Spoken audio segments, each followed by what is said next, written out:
budget update. This is for information.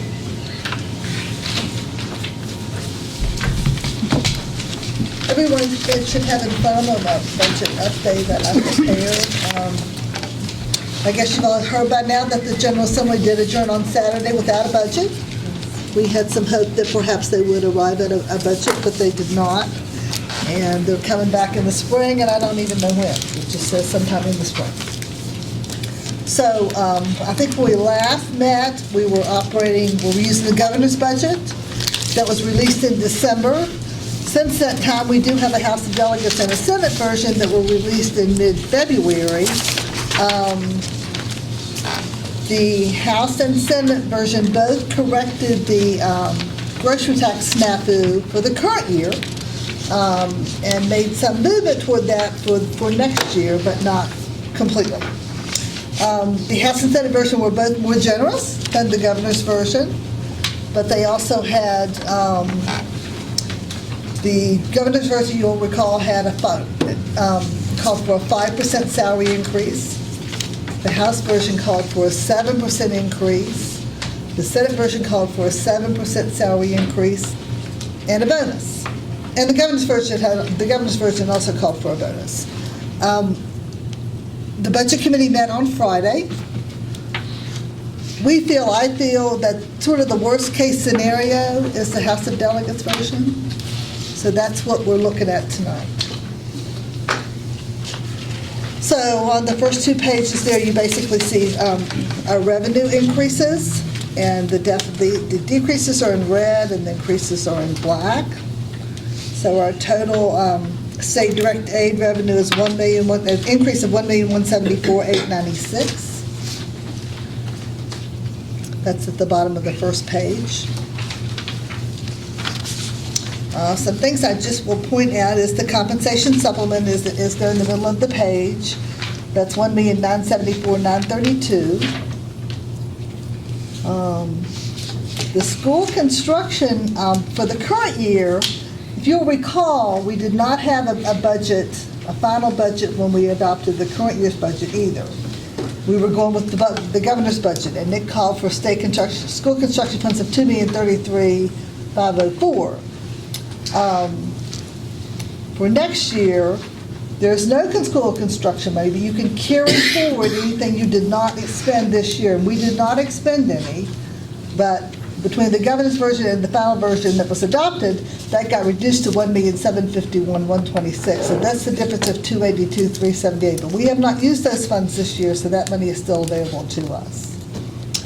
So, I'm sorry, the House version is what we're using? Yeah. The House version is compared, on this sheet, it's compared to the budget, and we're using the House of Delegate version. Yes, we are. You see that there is no bonus payment in the House version.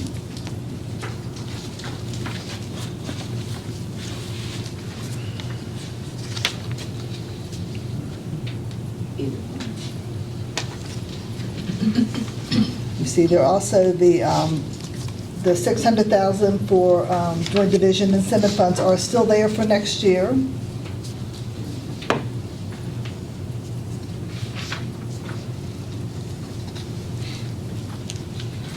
So, like I said, about $1.1 million in increases in state direct aid. Then on the second page, you have some other state funds we get for one-time grants, a security grant as an example, Medicaid reimbursement. Then you have our federal funds, and the differences there. I will point out to you that the AHA grant is ending in March of this year, so we will lose revenue for that program. We're projecting level funding for local dollars for next year. No increase and no decrease, just level funding. So our total increase in revenue is $1,315,090.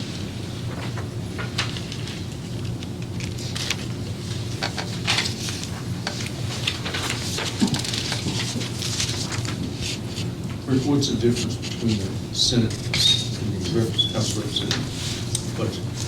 The Senate version would would be a pretty substantial increase. For state revenue projections for the House is 30,408,000. The Senate version is 31,819,000, which is about $1 million more, 1.4 million actually. So we're somewhere between the gov and the state. Well, the governor's version was a little quirky because, it had that, we had to make that adjustment for the hold harmless, for the grocery tax.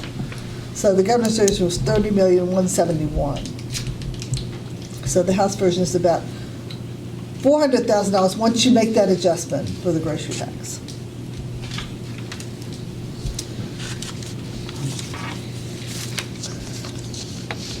So we'll have about $1.3 million in additional revenue of all sources next year. So if we compare that to increases that we'll have for expenditures. So if you look there at the first thing at the top, which is the biggie, which is the $2,169,308. What we did with salary increases, we did basically three things. We first of all adjusted all the salary scales so that there is an equal percentage between all steps. Our salary scales were all over the place. Teachers were 1.39. It varied from less than 1 to over 3, but increases between steps. So we made everybody 1.39. All the steps between all the scales is 1.39. And then we took that amount and we added the difference between the 1.39 and the 7%. And I'm sorry, that should be 5.61 rather than 3.61. That's the difference in the 7%. Since we're going with the House version, we're going with the 7% salary increase. So we took 7% minus 1.39, which was 5.61, and that's the salary increase that we applied. Then we also looked at any salary scale that we had that was less than $13.50 for minimum wage. We originally tried to go to $13 for minimum wage, and when the budget committee met last week, we decided that we could afford to go to $13.50, and by January of 2025, we have to be at $13.50. So we thought if we could get there earlier, that would behoove us to do that. So that's what we did with salary increases. That ended up to be about an 8.1% increase overall, and we applied that amount to any position that we had that was not on scale, like bus drivers are not on the salary scale, for example. So they got an 8.12%. This is all assuming that 7% holds. I think it will, but I don't know. I don't think we'll go back to the 5 that was in the governor's budget. I think the 7% will hold since that was in the Senate and the House, and that's what I'm hearing publicly, is that over the biennium, it's going to be a 12% increase, and 5% was last year, so I'm expecting 7% this year. There is no bonus, so that money was not included in the budget. We have been notified that our health insurance is going to increase 7.2%. So if the board and the employees share in that increase, that'll be $141,000. We are going to have the Virginia preschool program at all of our elementary schools next year. We have it at Judah Watson this year, but we're going to have that program in all schools next year, all of our elementary schools.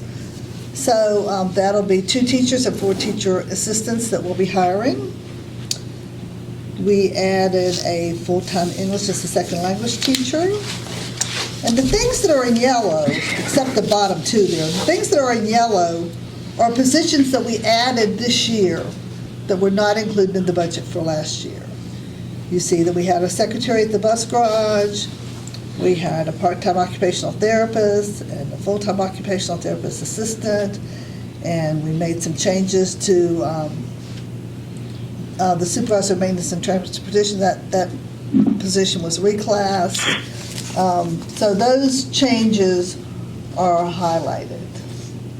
We hired a speech-language therapist at Mountain, speech-language pathologist at Mountain View, and those positions were hired this year for next year. So We also add the full-time art teacher at CMS and full-time academic advisor. Those two 71,000s were not included. They'll be in next year's budget. We increased the coaching positions to 12% for all head coaching positions. That was something that we'd had. We increased substitute wages.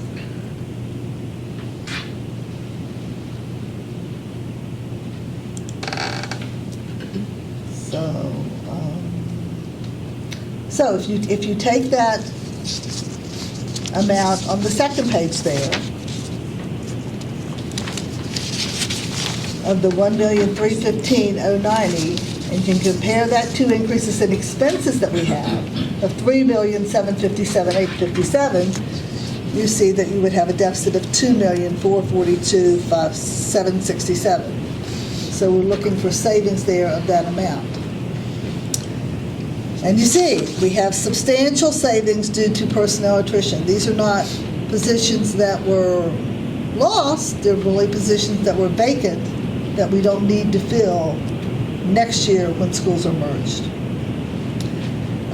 We had a duplicate director of finance position. We eliminated the supervisor of technology systems. We eliminated the nurse position. These are vacant positions that are simply unfilled. A custodian position, a school counselor position, the outsourcing of the VPI program to the YMCA, since we're bringing that in-house. We eliminated that additional $282 that we had budgeted for school construction. That can come out because we'll reduce the expenses by the same amount that revenue got decreased.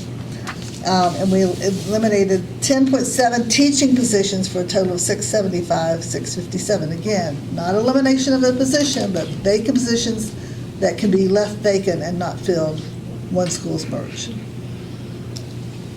So by doing those savings, we will then have a balanced budget because we'll realize those savings to offset any increases that we have.